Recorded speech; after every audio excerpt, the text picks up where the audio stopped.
సరే ఎలాగో ఔషధం అన్న ప్రస్తావన వచ్చింది కాబట్టి ఎలాంటి ఔషధ గుణాలు ఇంకా ఉన్నాయి అంటారు గోమాతలో గోపాలలో కానీ గోమయంలో కానీ ఆ విషయాలు చెప్పండి. ఒక్క ప్రాణిలో ఆక్సిజన్ తీసుకొని ఆక్సిజన్ వదిలే ప్రాణి అంటే గోవు మాత్రమే అండి. ఒక్క చుక్క నెయ్యి హోమంలో వేసి హోమం చేస్తే ఆ చుట్టూ ఉన్న పరిసరాలంతా ఆక్సిజన్తో నిండిపోయి ప్రతి ఒక్క మానవుడికి ఆ ప్రదేశంలో ఉన్న మానవుడికి ఎంతో ఆరోగ్యకరంగా ఉపయోగపడుతుంది. ఇంకొకటి మూత్రం. ఈ మూత్రంలో యాంటీ క్యాన్సర్, యాంటీ ఫంగల్ ఇట్లాంటి చాలా గుణాలు ఉన్నాయి. ఈ గోమూత్రం కోసం మన భారతీయ దేశవాళీ ఆవుల మూత్రం కోసం అమెరికన్స్ పేటెంట్స్ కోసం ప్రయత్నం చేస్తున్నారు. అంటే చాలా గొప్పదైనది మన గోవు, మన గోమూత్రము.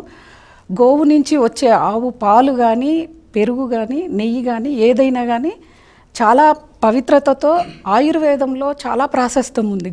గోవుకు సంబంధించిన పదార్థాల, గోవు నుంచి వచ్చే పదార్థాలకు ఆయుర్వేదంలో ఒక ప్రత్యేకమైన స్థానం ఉంది. మీరు చెప్పండి బాలసుబ్రహ్మణ్యం గారు, మీరు చెప్పండి. అని అన్నారు, నవగ్రహాల యొక్క పరిస్థితి గోవు మీద ఎట్లా ప్రాధాన్యత ప్రభావం చూపిస్తుంది అని అన్నారు. 9 గ్రహాల్లో 7 గ్రహాలే ప్రధాన గ్రహాలు, 2 మామూలుగానే చిన్న ఈ గ్రహాలు అన్నమాట. అయితే ఆ 2 గ్రహాలు ఏవి అంటే రాహుకేతువు. అవునండి. ఆ రాహుకేతువుకు ప్రాధాన్యత ఎక్కువ ఉన్నందువల్ల, గోచార రీత్యా ఉన్నందువల్ల మిగతా అన్ని స్థిరరాశులే, స్థిర గ్రహ అక్కడ ఉంటాయి జాతకంలో. ఈ దీనివల్ల, ఈ రాహుకేతువుల వల్ల ప్రభావం ఒక మనిషికి ఒత్తిడి ఎక్కువ పెరుగుతోంది. అయితే భగవత్ శక్తి మనకేమి ప్రసాదించింది అని అంటే గోవును రాహుకు అధిదేవతగా పెట్టింది.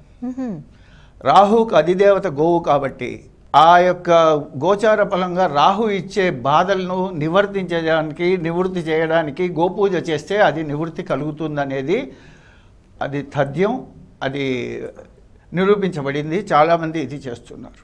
గోవు యొక్క తోకతో దాన్ని మొహంలో కొట్టుకున్నందువల్ల ఆ యొక్క గ్రహదోష నివారణ కలుగుతుందనేది జరుగుతున్న శాస్త్రీయం. యాదగిరిరావు గారు.